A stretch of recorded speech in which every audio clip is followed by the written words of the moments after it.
పేరు doctor Anand Anthony, ఇక్కడ associate ప్రొఫెసర్ని, ఈ డిపార్ట్మెంట్ హెచ్ఓడినండి.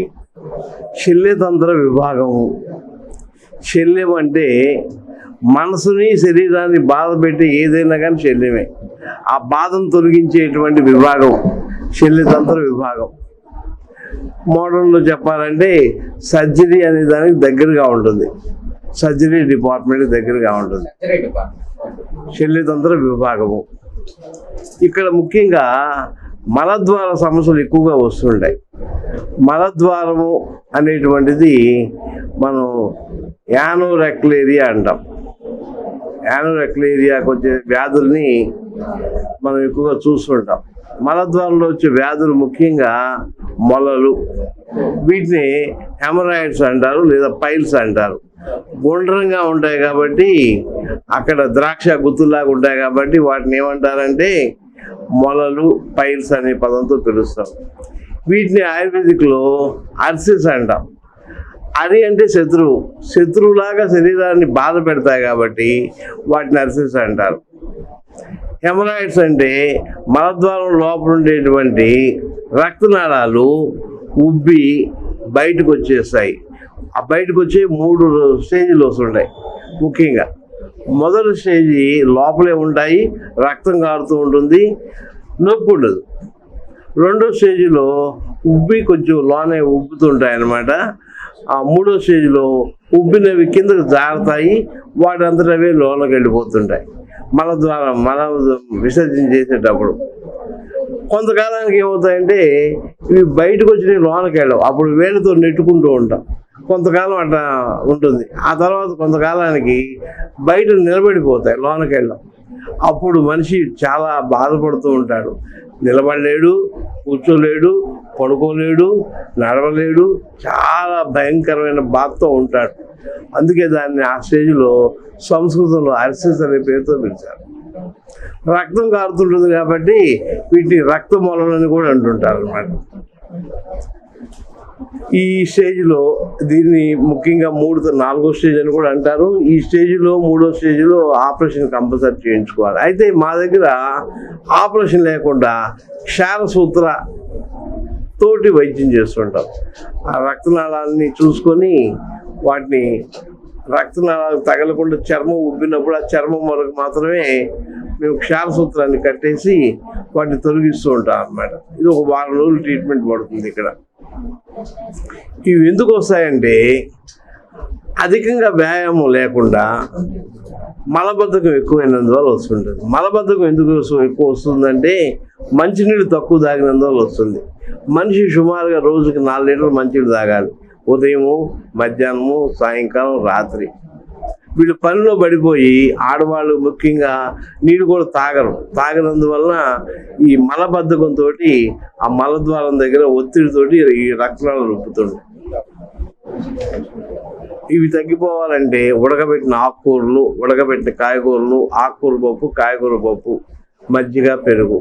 పళ్ళల్లో ముఖ్యంగా జామ పళ్ళు, ద్రాక్ష పళ్ళు. రక్తం కారపోతే బొప్పాయి కాయలు తినొచ్చు, కర్బూజా కాయలు తినొచ్చు.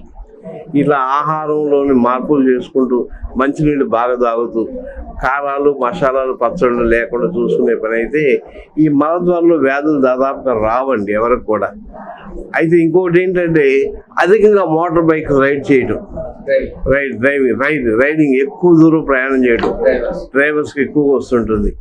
అలాగే రాత్రి కూడా ఎక్కువగా నిద్ర మేలుకునే వాళ్ళలో కూడా ఎక్కువ వస్తుంటాయండి. ఈ పోలీస్ డిపార్ట్మెంట్లో వాళ్ళకి, పోలీసులు కానీ, ఈ ఆర్టీసీ వాళ్ళకి కానీ, నిద్ర మేలుకొని పనిచేసేటువంటి సాఫ్ట్వేర్ ఉద్యోగస్తులకు కానీ ఈ వ్యాధులు ఎక్కువ వస్తుంటాయండి. అధికంగా సిట్టింగ్ అక్కడ ఉన్నందువల్ల. దీంతోపాటు మలద్వారంలో వచ్చి ఇంకో వ్యాధి పరికత్రిక అంటాం, దాన్ని ఫిషరిన్ నానో అంటాం. ఇదేమిటంటే పై భాగాన కానీ కింద భాగాన కానీ అక్కడ ఉండేటువంటి మెత్తటి, పల్చటి, తెల్లటి చర్మం ఉంటుంది, దాన్ని మ్యూకస్ మెంబ్రేన్ అంటాం. అది కట్ అయిపోతుంది, కట్ అయిపోయినందువల్ల వస్తుంది. దీంట్లో ముఖ్యంగా లక్షణం ఏంటంటే విరేచనానికి వెళ్ళొచ్చిన తర్వాత విపరీతమైన మంట, నొప్పి ఉంటుందండి. ఆ నొప్పి, మంట అనేటువంటిది కొన్ని నిమిషాల నుంచి కొన్ని గంటల పాటు ఉంటుంది. కొంతమందికి అయితే ఒక రోజంతా కూడా ఉంటుంది. అందుకని ఆ నొప్పి వస్తుంది కాబట్టి దానికి భయపడి విరేచనానికి వెళ్ళడానికి కూడా మానేస్తారు. దానివల్ల మలబద్ధకం ఎక్కువైపోతుంది, మలం గట్టిపడిపోతుంది, మరీ ముక్కాల్సి వస్తుంది. ఈ జబ్బు ఎక్కువ అవుతుంటుందండి. దీనికి మలబద్ధకమే ముఖ్యమైన కారణం అండి. ఇది తగ్గాలంటే మనం శ్వేతమలం అని మా దగ్గర మంచి మందు ఒకటి దొరుకుతుందండి. అది మలద్వారం చుట్టూ రాసుకుంటూ ఉంటే ఆ మంట, నొప్పి అవన్నీ కూడా తగ్గిపోతుంటాయండి. డాక్టర్ని కలిసి పరీక్ష చేయించుకోవాలి. ఇది ఎక్కువ కాలం ఉన్నట్లయితే చర్మ పిలకలు వస్తాయండి పైన కింద. వీటిని SPMs అంటారు, sentinel pine mass, skin tags అంటారు. ఇవి ఒక్కోసారి ఏమవుతుందంటే ఉబ్బి చీంగడ్డగా మారిపోయి లూటీల కింద మారిపోయే ప్రమాదాలు ఉన్నాయండి. ఈ చర్మ పిలకల కింద భాగానే చిన్నది బెజ్జం పడి చీంగు గారిపోతూ ఉంటుంది. అది మనం ఫిష్లా అంటాం, దాన్ని ఫిష్లా అంటాం అనమాట. ప్రధాన కారణం ఏంటంటే లోపల పుండు పడిపోయి ఆ పుండులోకి మలం వెళ్ళిపోయి అది కుళ్ళిపోయి ఏటో ఒక చోట నుంచి బయటికి రావాలి. అది మలద్వారం నుంచి రోషనాల మధ్య లేదా యోని మధ్య ప్రదేశంలో రావచ్చు. లేదా దాని పేరు భగంధరం అంటాం.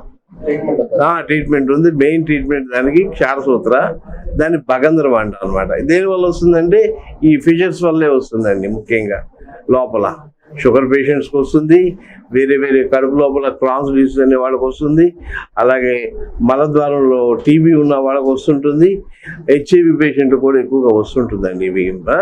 అందుకని మనం మలద్వారంలో చీము గడ్డలు వచ్చినా, చీము గారుతున్నా కానీ వెంటనే క్వాలిఫైడ్ డాక్టర్ దగ్గరికి వెళ్ళి పరీక్ష చేయించుకొని ఏ వ్యాధి అని నిర్ణయించుకోవాలి.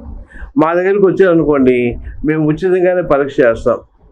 రక్త పరీక్షలు కూడా మా దగ్గర ఉచితంగానే ఉంటాయి, మందులు కూడా ఉచితంగానే ఇస్తాము. కొన్ని క్షారసూత్ర ట్రీట్మెంట్ కోసమని మేము వాళ్ళని అడ్మిట్ చేసుకొని ప్రోబింగ్ చేసి లోపల దారం కడతామని, ఆ దారమే కట్ చేస్తుంది, మాన్పేస్తుంది అనమాట. అది ముఖ్యంగా ఇక్కడ చేస్తుంటామండి. ఇక అది కాకుండా ముఖ్యంగా వచ్చే వాటిలో చీముగడ్డలు అండి. చీముగడ్డలు అనేటువంటివి ఈ ఫిష్లా వచ్చే ముందు స్టేజ్లో వచ్చేటువంటివి అనమాట. చీముగడ్డలు, అక్కడ నుంచి నాడీ వ్రణం, అక్కడ నుంచి భగంధరము, ఫిష్లా స్టెప్ బై స్టెప్ వస్తుంటుంది. మొదట్లోనే ట్రీట్మెంట్ తీసుకున్నట్లయితే చీవంతా కారిపోతుంది, శుభ్రం పడిపోతుంది. అవి నాడీ వ్రణం అంటే సైనస్ అంటాం. సైనస్ కింద మారదు. ఆ సైనస్ మారిపోయిందంటే ఫిష్లా కింద మారదు. లేకపోతే ఫిష్లా తోటి ఇక్కడ చాలా మంది వస్తూ ఉంటారు అనమాట. ఇక్కడ గొప్ప విషయం ఏంటంటే తెలంగాణ నుంచి కూడా ఇక్కడికి వస్తుంటారండి. అనంతపురం నుంచి వస్తుంటారు, మద్రాసు నుంచి వస్తుంటారు, నెల్లూరు నుంచి వస్తుంటారు, గూడూరు నుంచి వస్తుంటారు, ఇటు శ్రీకాకుళము, విజయనగరము, విశాఖపట్నము అక్కడ నుంచి చాలామంది వస్తుంటారండి. వచ్చి ప్రత్యేకంగా చూయించుకొని పోతుంటారు. కొంతమంది అయితే బాంబే నుంచి కూడా వస్తుంటారండి ఇక్కడికి. బాంబే నుంచి వస్తుంటారు, చూయించుకొని వెళ్ళిపోతుంటారు.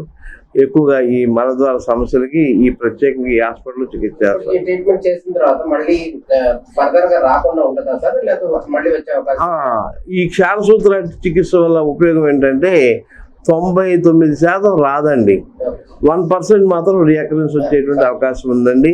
వాళ్ళు ఆహారం సరిగా తీసుకోకపోయినా, వాళ్ళు విహారం అంటే తిరిగే విధానం అనమాట.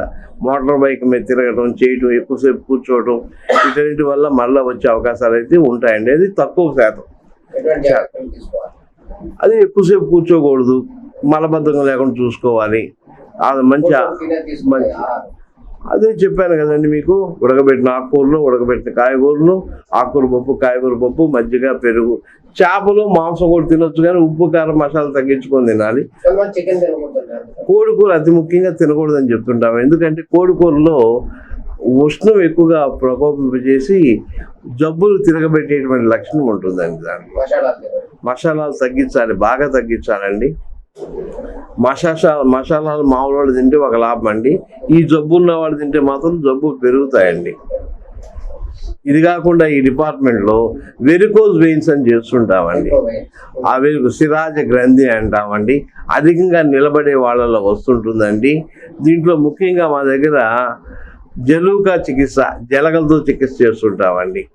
ఆ ప్రదేశంలో జలగలని పట్టించి చెడు రక్తాన్ని బయటకు తీసి ఒత్తిడిని తగ్గిస్తామండి.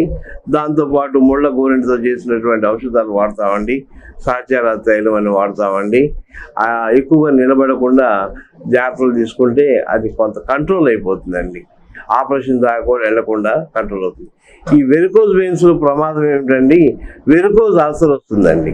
వెరికోజ్ అల్సర్ వచ్చిందంటే అది కాలు కింద భాగాన గిలక పై భాగాన వస్తాయండి. నల్లగా అయిపోతుంది, ఆ చర్మం అంతా కూడా పగిలిపోతుంది, పైన పల్చగా పుండు ఏర్పడుతుంది. అప్పుడు మాందండి, చూడటానికి అసహ్యంగా ఉంటుంది, నీరు గారుతూ ఉంటుంది, బాధ పెడుతూ ఉంటుంది.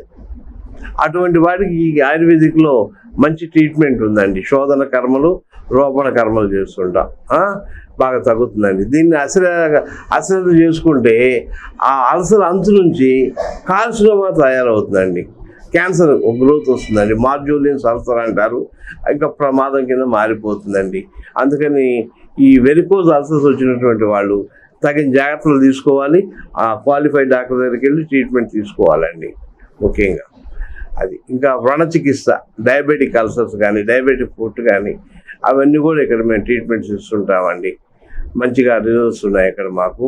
అది ముఖ్యంగా ఈ డిపార్ట్మెంట్లో మలద్వార చికిత్సలు, వెరికోజ్ వెయిన్స్, వెరికోజ్ అల్సర్స్, అలాగే డయాబెటిక్ అల్సర్స్ అవన్నీ ట్రీట్ చేస్తుంటామండి. ఇవి కాకుండా మామూలుగా చర్మ వ్యాధులు వాళ్ళు వస్తుంటారు, చిన్న చిన్న గడ్డలు ఉన్న వాళ్ళు వస్తుంటారు. వాటికి సామాన్య ఔషధ చికిత్సలు చేస్తుంటామండి.